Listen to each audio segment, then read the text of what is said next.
Well, operation London bridge या operation unicorn, ये सारे कोड वर्ड्स आज आप यूट्यूब पे देख रहे होंगे। Well, keeping all of these codes aside, जो सबसे इंपॉर्टेंट खबर है आज, जो आप ऑलरेडी जानते होंगे, वो है that the queen of England, queen Elizabeth II, the raining monarch, longest serving monarch, जो 70 साल से रूल कर रही थी इंग्लैंड पे और 14 अलग कंट्रीज के हेड ऑफ द स्टेट थी। She passed away, she died yesterday. And अब जो है कई सारे इवेंट्स एक साथ होने वाले हैं, जिसको लेके काफी कंफ्यूजन है आम जनता और वर्ल्ड के लोगों में कि ये 10 दिन तक चलने वाली मॉर्निंग में क्या होने वाला है। तो ये सारे इवेंट्स को हम लोग आज इस वीडियो के थ्रू 5 मिनट के अंदर सब जो है समराइज करने की कोशिश करेंगे।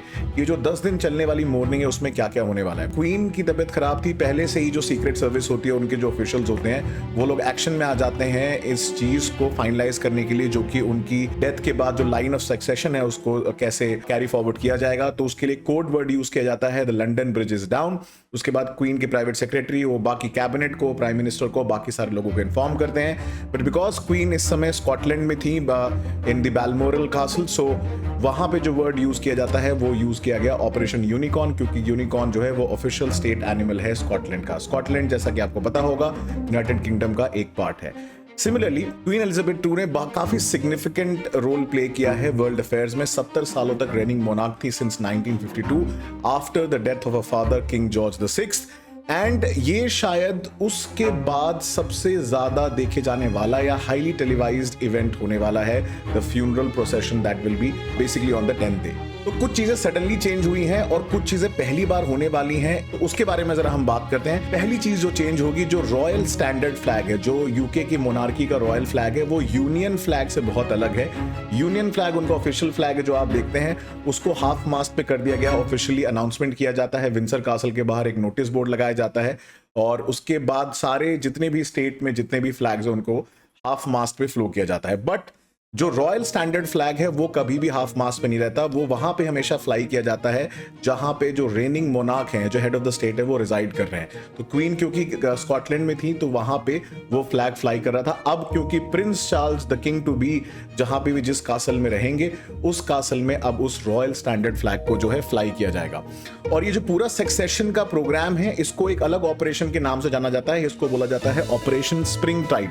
एंड इसके होने के बाद नाउ D+1 डे, मतलब डेथ के अगले दिन, अभी आज के दिन आप देखेंगे वो लंदन वापस आएंगे, जो प्रिंस चार्ल्स है the to be king, and वो आके पब्लिकली एड्रेस करेंगे लोगों को। और उसके साथ साथ पूरा प्रोक्लेमेशन चालू होगा, अलग अलग यूके के शहरों में ट्रम्पेट्स के साथ, पूरे फैनफेयर के साथ अनाउंस किया जाएगा that we have a new monarch and a new king. और उसके साथ साथ जो उनका एक प्रीवी काउंसिल है वो फाइनल अथॉरिटी देता है जो प्रिंस हैं उनको किंग बनाने के लिए। और उसके बाद एक एक्सेशन टू थ्रोन होगा और डेथ ऑफ द सॉवरेन को भी डिक्लेयर किया जाएगा। उसके बाद जो ब्रिटिश पार्लियामेंटेरियंस हैं, जो MP हैं, वेस्टमिंस्टर में एक स्पेशल सेशन रखा जाएगा जहां पे किंग, जो नए किंग है, रेनिंग मोनार्क है, वो आएंगे और जितने भी मेंबर ऑफ पार्लियामेंट्स हैं वो अपना अलीजियंस उनकी तरफ प्रति जो है उसको शो करेंगे इन द वेस्टमिंस्टर हॉल जहां पे ब्रिटिश पार्लियामेंट बैठती है।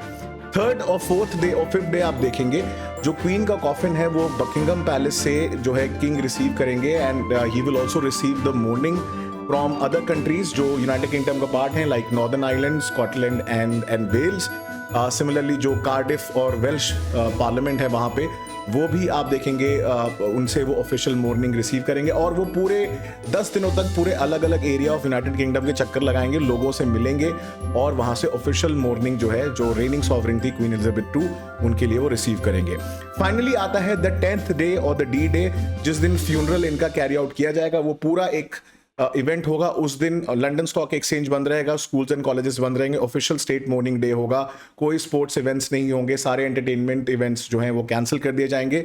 और क्वीन का जो कॉफिन है वो वेस्टमिंस्टर एबे से जो है रखा जाएगा। पहली बार शायद ऐसा होगा आफ्टर 1760 जहां पे एक रेनिंग मोनार्क का जो कॉफिन है वो वेस्टमिंस्टर एबे ब्रिटिश पार्लियामेंट में रखा जाएगा, जहां आर्क बिशप ऑफ कैंटरबरी जो है उस फ्यूनरल को कैरी आउट करेंगे। और उसके साथ साथ फिर जो फ्यूनरल प्रोसेशन है वो फ्यूनरल कैरेज, जो इनकी बहुत पुरानी एक ओल्ड जनरेशन की फ्यूनरल कैरेज है, सदियों से उनके ग्रेट ग्रैंडफादर की का भी फ्यूनरल इसमें होता था, उसमें उनको लेके जाएंगे।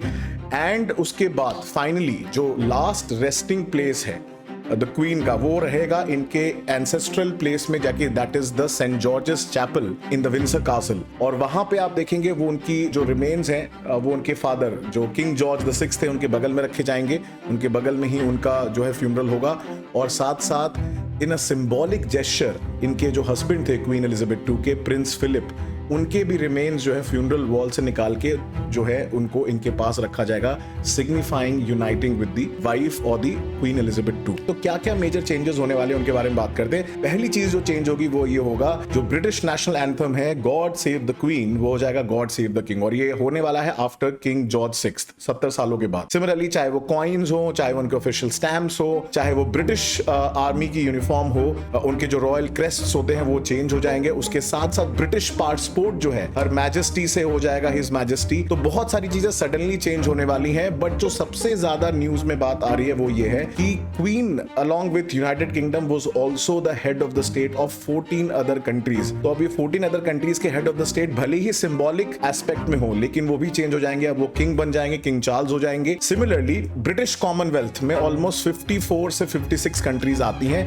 और वो 54 कंट्रीज जो हैं वो एक सिंबॉलिक वे में इनको हेड ऑफ द स्टेट मानती है, बट वो सिंबॉलिक होता है, लेकिन अब उसको लेके बहुत सारे विवाद होने लगे हैं। इनफैक्ट जो 14 कंट्रीज जो head of the state generally Caribbean islands आते हैं उसमें, तो उन कैरिबियन आइलैंड्स में जैसे कि बर्मुडा हो गया, उन्होंने लास्ट ईयर क्वीन को हेड ऑफ द स्टेट के उपाधि से हटा दिया। सिमिलरली स्कॉटलैंड में काफी टाइम से इंडिपेंडेंस की डिमांड चल रही है, तो हो सकता है कि प्रिंस चार्ल्स या किंग चार्ल्स को इतने सारी कंट्रीज एज अपना हेड ऑफ द स्टेट ना माने, including Australia, New Zealand and Canada, जहां के हेड ऑफ द स्टेट अभी तक क्वीन एलिजाबेथ II थी।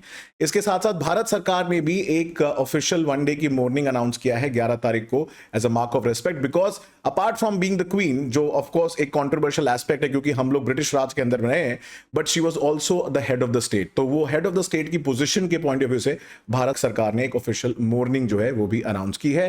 Last but not the least, एक लाइन ऑफ सक्सेशन चेंज हो गई है, क्योंकि अब क्वीन के बाद प्रिंस चार्ल्स हैं और उनकी क्वीन है क्वीन कंसॉर्ट, अब उनके बेटे प्रिंस विलियम और उनके बच्चे जो हैं वो अब जो है second, third and fourth in line होंगे, ना कि Prince Harry. So Prince William के बाद उनके सबसे बड़े बेटे that is the Prince George is going to be second in line, then उसके बाद होंगी princess Charlotte, and then last जो होंगे लाइन ऑफ सक्सेशन में वो होंगे प्रिंस लुई, वो सबसे छोटे बेटे हैं। तो प्रिंस हैरी का इसमें कोई रोल नहीं रहेगा, क्योंकि हमेशा बड़े बेटे को ये ट्रांसफर किया जाता है, इनहेरिट किया जाता है। तो ये था आज का वीडियो ब्रिटिश मोनार्की के ऊपर and on the death and the events around involving the death and funeral of queen Elizabeth II। अगर आपको ये वीडियो पसंद आया तो चैनल को सब्सक्राइब जरूर करें, और मेरे अनअकैडमी के कोर्सेज को ज्वाइन करने के लिए अनलॉक 20 ऑफर आप यूज कर सकते हैं, जिसका डिस्क्रिप्शन बॉक्स में लिंक दिया हुआ है।